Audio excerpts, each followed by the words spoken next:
Greetings and Merry Christmas, everyone. I hope you are all enjoying the holidays this season. I, for one, have always had a great admiration for the Christmas season and most everything it stands for. So I thought that I might do something a little different by presenting a dramatic reading of one of the lesser-known Christmas-themed books, The Christmas Miracle of Jonathan Toomey. Doing these dramatic readings is a good practice for my voice acting, and as an added bonus, I hope that such a story will help to promote a good spirit for the holiday season. I hope you all enjoy. The village children called him Mr. Gloomy, but in fact his name was Toomey, Mr. Jonathan Toomey. And though it's not kind to call people names, this one fit quite well, for Jonathan Toomey seldom smiled and never laughed. He went about mumbling and grumbling, muttering and sputtering, grumping and griping. He complained that the church bells rang too often, that the birds sang too shrilly, that the children played too loudly. Mr. Toomey was a woodcarver. Some said he was the best woodcarver in the whole valley. He spent his days sitting at a workbench carving beautiful shapes from blocks of pine and hickory and chestnut wood. After supper, he sat in a straight-backed chair near the fireplace, smoking his pipe and staring into the flames. Jonathan Toomey wasn't an old man, but if you saw him, you might think he was, the way he walked bent forward with his head down. You wouldn't notice his eyes, the clear blue of an August sky. You wouldn't see the dimple on his chin, since his face was mostly hidden under a shaggy, untrimmed beard, speckled with sawdust and wood shavings, and, depending on what he ate that day, with crumbs of bread or a bit of potato or dried gravy. The village people didn't know it, but there was a reason for his gloom, a reason for his grumbling, a reason why he walked hunched over as if carrying a great weight on his shoulders. Some years earlier, when Jonathan Toomey was young and full of life and full of love, his wife and baby had become very sick. And because those were the days before hospitals and medicines and skilled doctors, his wife and baby died, 3 days apart from each other. So Jonathan Toomey had packed his belongings into a wagon and traveled till his tears stopped. He settled into a tiny house at the edge of a village to do his wood carving. One day in early December, there was a knock at Jonathan's door. Mumbling and grumbling, he went to answer it. There stood a woman and a young boy. "I'm the widow McDowell. I'm new in your village, and this is my son Thomas," the woman said. "I'm 7 and I know how to whistle," said Thomas. "Whistling is pish-posh," said the woodcarver gruffly. "I need something carved," said the woman, and she told Jonathan about a very special set of Christmas figures her grandfather had carved for her when she was a girl. "After I moved here, I discovered that they were lost," she explained. "I had hoped that by some miracle I could find them again, but it hasn't happened." "There are no such things as miracles," the woodcarver told her. "Now could you describe the figures for me?" "They were sheep," she told him. "2 of them with curly wool," added Thomas. "Yes, 2, said the widow, "and a cow, an angel, Mary, Joseph, the baby Jesus, and the wise men." "3 of them," added Thomas. "Will you take the job?" asked the widow McDowell. "I will." "I'm grateful. How soon can you have them ready?" "They will be ready when they are ready," he said. "But I must have them by Christmas. They mean very much to me. I can't remember a Christmas without them." "Christmas is pish-posh," said Jonathan gruffly, and he shut the door. The following week there was a knock at the woodcarver's door. Muttering and sputtering, he went to answer it. There stood the widow McDowell and Thomas. "Excuse me," said the widow, "but Thomas has been begging to come and watch you work. He says he wants to be a woodcarver when he grows up, and would like to watch you since you are the best in the valley." "I'll be quiet. You don't even know that I'm here. Please, please," piped in Thomas. With a grumble, the woodcarver stepped aside to let them in. He pointed to a stool near his workbench. "No talking, no jiggling, no noise," he ordered Thomas. The widow McDowell handed Mr. Toomey a warm loaf of cornbread as a token of thanks. Then she took out her knitting and sat down in a rocking chair in the far corner of the cottage. "Not there!" bellowed the woodcarver. "No one sits in that chair." So she moved to the straight-backed chair by the fire. Thomas sat very still. Once, when he needed to sneeze, he pressed a finger under his nose to hold it back. Once, when he wanted desperately to scratch his leg, he counted to 20 to keep his mind off the itch. After a very long time, Thomas cleared his throat and whispered, Mr. Toomey, may I ask a question? The woodcarver glared at Thomas, then shrugged his shoulders and grunted. Thomas decided it meant yes, so he went on. Is that my sheep you're carving? The woodcarver nodded and grunted again. After another very long time, Thomas whispered, Mr. Toomey, excuse me, but you're carving my sheep wrong. The widow McDowell's knitting needles stopped clicking. Jonathan Toomey's knife stopped carving. Thomas went on. It's a beautiful sheep, nice and curly, but my sheep looked happy. That's pish-posh, said Mr. Toomey. Sheep are sheep. They cannot look happy. Mine did, answered Thomas. They knew they were with the baby Jesus, so they were happy. After that, Thomas was quiet for the rest of the afternoon. When the church bells chimed 6 o'clock, Mr. Toomey grumbled under his breath about the awful noise. The widow McDowell said it was time to leave. Thomas sneezed 3 times, then thanked the woodcarver for allowing him to watch. That evening, after a supper of cornbread and boiled potatoes, the woodcarver sat down at his bench. He picked up his knife. He picked up the sheep. He worked until his eyelids drooped shut. A few days later, there was a knock at the woodcarver's door. Griping and grumbling, he went to answer it. There stood the widow and her son. May I watch again? I will be quiet, said Thomas. He settled himself on the stool very quietly, while his mother laid a basket of sweet-smelling raisin buns on the table. The teapot is warm, Mr. Toomey said gruffly, his head bent over his work. While Mr. Toomey carved, the widow McDowell poured tea. She touched the woodcarver gently on the shoulder and placed a cup of tea and a bun next to him. He pretended not to notice, but soon both the plate and the cup were empty. Thomas tried to eat the bun his mother had given him as quietly as he could, but it is almost impossible to be 7 and eat a warm, sticky raisin bun without making various smacking, licking, and satisfied noises. When Thomas had finished, he tried to sit quietly. Once he almost hiccuped, but he took a deep breath and held it till his face turned red. And once, without thinking, he began to swing his legs, but a glare from the woodcarver stopped him, and he kept them so still they fell asleep. After a very long time, Thomas whispered, Mr. Toomey, excuse me, may I ask a question? Grunt. Is that my cow you're carving? Nod and grunt. Another very long time went by. Then Thomas cleared his throat and said, Mr. Toomey, excuse me, but I must tell you something. That is a beautiful cow, the most beautiful cow I've ever seen, but it's not right. My cow looked proud. That's pish-posh, growled the woodcarver.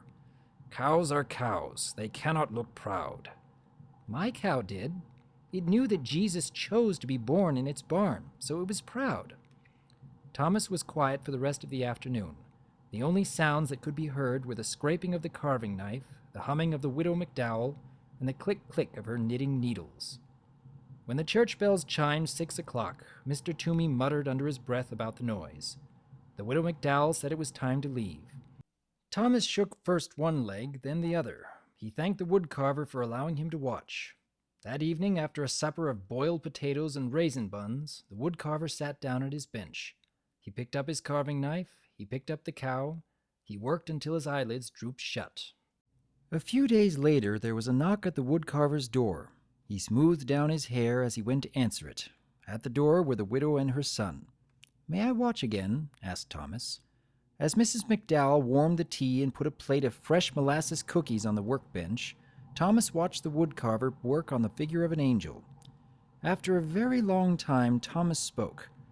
Mr. Toomey, excuse me, is that my angel you're carving? Yes. And would you do me the favor of telling me exactly what I'm doing wrong? Well, my angel looked like one of God's most important angels because it was sent to baby Jesus. And just how does one make an angel look important? Asked the woodcarver. You'll be able to do it, said Thomas. You are the best woodcarver in the valley. After another very long time, Thomas spoke. Mr. Toomey, excuse me, may I ask a question? Do you ever stop talking? Asked the woodcarver. My mother says I don't. She says I could learn about the virtue of silence from you. Under his beard, the woodcarver's face turned pink. The widow McDowell's face turned red as the scarf she was knitting. Well, speak up. What is your question? Will you please teach me to carve?" "I am a very busy man," grumbled the woodcarver. But he put down the important angel. "You will carve a bird." "A robin, I hope," said Thomas. "I like robins." With a piece of charcoal, the woodcarver sketched a robin on a piece of brown paper. He handed Thomas a small block of pine and a knife. He showed him how to lop the corners from the block and slowly smooth the edges of the wood into curves. Thomas copied the woodcarver's strokes, head bent, tongue working from side to side of his lower lip as he concentrated. When the church bells chimed 6 o'clock, Jonathan Toomey was holding Thomas's hand in his, guiding the knife along the edge of a wing. He didn't hear them ringing. The widow McDowell said it was time to leave. Thomas brushed wood shavings from his shirt. Then he reached out and brushed 2 especially large pieces of wood shaving from Jonathan Toomey's beard. He thanked the woodcarver for teaching him how to carve. Later, after a supper of boiled potatoes and molasses cookies, Jonathan Toomey went to his workbench. He thought for a very long time. He sketched drawing after drawing. Finally, he picked up his carving knife. He picked up the angel. He carved until his eyelids drooped shut. A few days later, there was a knock on the woodcarver's door. Mr. Toomey jumped up to answer it. There stood the widow McDowell with a bouquet of pine boughs and holly sprigs, dotted with berries. And there stood Thomas, clutching his partly carved robin. While Thomas and Mr. Toomey carved, Mrs. McDowell put the bouquet in a jar of water. She scrubbed Mr. Toomey's kitchen table and set the jar in the center, on a pretty cloth embroidered with lilies of the valley and daisies, which she found in a drawer below the cupboard. "Next I will carve the wise men and Joseph," the woodcarver said to Thomas. "Perhaps before I begin, you will tell me about all the mistakes I am going to make." "Well," said Thomas, "my wise men were wearing their most wonderful robes because they were going to visit Jesus, and my Joseph was leaning over baby Jesus like he was protecting him. He looked very serious." It wasn't until the church bells had chimed and the widow and her son were preparing to go that Mr. Toomey saw the jar of pine boughs and the scrubbed table and the cloth embroidered with lilies of the valley and daisies. "I found the cloth in a drawer. I thought it would look pretty on the table," the widow McDowell said, smiling. "Never open that drawer," the woodcarver said harshly. When the two had left, Jonathan put the cloth away. That evening, after a supper of boiled potatoes, the woodcarver worked on Joseph and the wise men until his eyelids drooped shut. A few days later, there was a knock on the woodcarver's door. He dusted the crumbs from his beard and brushed the sawdust from his shirt. At the door were the widow McDowell and Thomas. All afternoon, Thomas watched the woodcarver work. When it was time to leave, Jonathan said to Thomas, "I am about to begin the last 2 figures, Mary and the baby. Can you tell me how your figures looked?" "They were the most special of all," said Thomas. "Jesus was smiling and reaching up to his mother, and Mary looked like she loved him very much." "Thank you, Thomas," said the woodcarver. "Tomorrow is Christmas. Is there any chance the figures will be ready?" the widow McDowell asked. "They will be ready when they are ready." "I understand," said the widow, and she handed Jonathan 2 packages. "Merry Christmas," she said. Jonathan folded his arms across his chest. "I want no presents," he said harshly. "That is exactly why we are giving them," answered the widow. She put them down on the table and left. Jonathan sat down at the table. Slowly he opened the first package. Inside was a red scarf, hand-knit, warm and bright. He tied the scarf around his neck. The other package held a robin, crudely carved of pine. A smile twitched at the corners of Jonathan's mouth as he ran his fingers over the lopsided wings. He dusted the fireplace mantel with his sleeve and placed the robin exactly in the center so he could look at it from his chair. The woodcarver did not eat supper that day. Instead, he began to sketch the final figures, Mary and Jesus. He drew Mary, then wadded the sketch into a ball and tossed it on the floor.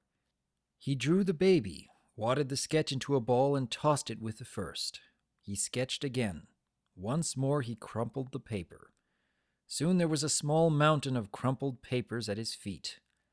He picked up a block of wood and tried to carve, but his knife would not do what he wanted it to do. He hurled the chunk of wood into the fireplace and sat, staring into the flames. When he heard the church bells announcing the midnight Christmas service, he got up.